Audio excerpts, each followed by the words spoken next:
নাঙ্গলকোটে BNP নেতাকে প্রাণনাশের হুমকির প্রতিবাদে মানববন্ধন ও সংবাদ সম্মেলন। দেশ বাংলা নিউজ 24, সময়ের সাথে তারুণ্যের পথে। কুমিল্লার নাঙ্গলকোটে বিএনপি নেতা ও সাবেক সেনা সদস্য মোহাম্মদ উল্লাহকে প্রাণনাশের হুমকি প্রদানের প্রতিবাদে বৃহস্পতিবার বিকেলে উপজেলার চেহরিয়া গ্রামে মানববন্ধন করেছে পেরিয়া ইউনিয়ন বিএনপি ও অঙ্গ সংগঠনের নেতাকর্মীরা। মানববন্ধনে হুমকি প্রদানকারীদের আইনের আওতায় এনে দৃষ্টান্তমূলক শাস্তি দাবি করেন বক্তারা।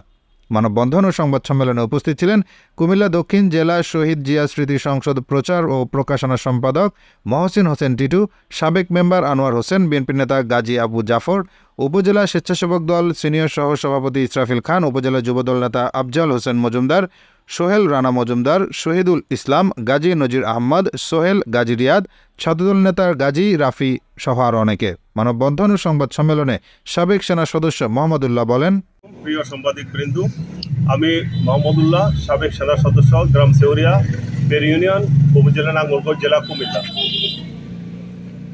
26/12/2018 তারিখে লোটাস কামালের নির্দেশে শামসুদ্দিন কালু, হুমায়ুন মজুমদার ছাত্রলীগ সন্ত্রাসী রহমত উল্লাহ রাহাতের নেতৃত্বে আমার বাড়ি ভাঙচুর করে এবং লুটপাট এবং অগ্নিসংযোগ করে। দীর্ঘ সময় আমি এলাকায় থাকতে পারি না। আমার সপরিবার বিভিন্নভাবে নির্যাতিত হয় এবং আমরা গ্রামের বাইরে থাকি এবং বিভিন্নভাবে তারা হুমকি দমকি দিচ্ছে। এই তো 5 আগস্ট দেশ পুনরায় স্বাধীন হওয়ার পরে আমরা নিজ গ্রামে নিজ বাড়িতে যখন অবস্থান করি, আমি একটা কেসের তার বিরুদ্ধে যারা আমার বাড়িতে লুটতরাজ করছে, ভাঙচুর করছে, আমাদের উপরে আঘাত করছে, তার বিরুদ্ধে আমি একটা অভিযোগ দাখিল করি। এ তো আমাকে এখন হুমকি দমকি দিচ্ছে আমেরিকা থেকে এবং আমাকে এই বাংলাদেশের বিভিন্ন প্রান্ত থেকে আমাকে হুমকি দিচ্ছে, বিভিন্ন নাম্বার থেকে আমার কাছে কল দিচ্ছে যে তুমি এটা কেন করলা, তুমি এটা খুব তাড়াতাড়ি এটা নিরসন করো, উঠে নাও, না হলে তো তোমার এবং তোমার পরিবারের উপরে আঘাত করব। এই জন্য আমি আজকে আপনাদেরকে ডাকছি এবং আমি আমার জানের নিরাপত্তা এবং আমার সমাজ নিরাপত্তা, আমি সর্বনিরাপত্তা চাচ্ছি, আমার পরিবারের সার্বিক নিরাপত্তা চাচ্ছি। আমি নিরুপায় হইয়া আজকে আপনাদেরকে ডাকলাম এবং আমি প্রিয় সাংবাদিকবৃন্দ, আপনারা আমি যাতে করে সঠিকভাবে আইনের বিচার পাই, আইনের মধ্যে বিচার পাই এবং সঠিক বিচার পাই, ন্যায় বিচার পাই, আপনাদের মাধ্যমে আমি জাতিকে এবং আমাদের বাংলাদেশের সকল মানুষকে আমি জানাতে চাই। বর্তমান সরকারকে আমি ধন্যবাদ জানাই, উনি বিভিন্ন ভালো কাজ হাতে নিয়েছেন এবং বিগত স্বৈরাচারী সরকারের পতন ঘটছে আমরা সবাই জানি। এই জন্য আমাদের মধ্যে একটু এখন শান্তি ফিরে আসতেছে। বর্তমান সরকারে যিনি সরকার আছেন, ডক্টর ইউনূস চাচ্ছে দেশ পরিচালনা করার জন্য এবং আমি যে বিএনপি দল করি, আমার দলের প্রত্যেকটা নেতাকর্মী, তৃণ এবং শীর্ষমূল ওনাকে সহযোগিতা করার জন্য আমরা চেষ্টা করতেছি এবং ওনাকে সহযোগিতা করে যাব যতক্ষণ পর্যন্ত আমাদের প্রাণ আছে।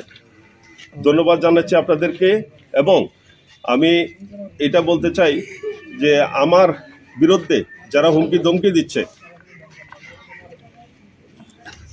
আমাদের উনি বলতেছে উনি নাকি বিএনপি করে, কুমিল্লা দক্ষিণের যুবদলের একজন আহ্বায়ক, মূল সহকারে উনি উল্টায় ফেলবে এবং আমাকে ধ্বংস করে দেবে।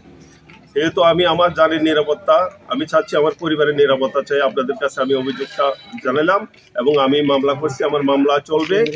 আমি সরকারের কাছে বিচার চাই, সঠিক প্রশাসনের কাছে বিচার চাই, সঠিকভাবে যাতে আমি ন্যায় বিচারটা পাই। আমি ক্ষতিগ্রস্ত মানুষ, আমাকে অত্যন্ত দুর্বল করে ফেলছে তারা বিভিন্নভাবে। গত 18 বছর থেকে আর 16 বছর থেকে তার বহু টর্চারিংয়ের আমি শিকার হয়েছি এবং আমার হুমকি দমকি দিচ্ছে, প্রাণনাশের হুমকি দিচ্ছে। দয়া করে আমি সকলের কাছে এই ন্যায় বিচারটুকু আমি দাবি করছি। আমার ভাগিন হয় আর্মি মোহাম্মদ সাহেব, তারকে হুমকির মুখে রাখছে, কারণ হুমকি দিচ্ছে আওয়ামী লীগ সন্ত্রাসীরা, যারা গ্রামে আছে আওয়ামী লীগ সন্ত্রাসীরা। এই মর্মে আমি মনে করি আওয়ামী লীগের সন্ত্রাসীরা এখনও তাদের এই বর্তমান তত্ত্বাবধায়ক সরকার দেশ সুন্দরভাবে পরিচালিত হওয়ার পরেও তাদের এখনও সন্ত্রাসী কার্যকলাপ তারা ছাড়তে পারেনি। আর্মি মোহাম্মদ সাহেব উনি নিজের প্রাণ রক্ষার্থে বর্তমানে এখনও উনি প্রাণনাশে উনি ভুগছেন। ওনার প্রাণ রক্ষার্থে উনি মামলার বা আইনের আশ্রয় নিয়েছেন, এখনও উনি প্রাণনাশের সংজ্ঞায় ভুগছেন। আমি মনে করি যারা 2018 সালে ওনাকে বিভিন্নভাবে নির্যাতন করেছে তাদের বিরুদ্ধে আজকে আমরা এই মানববন্ধন করছি এবং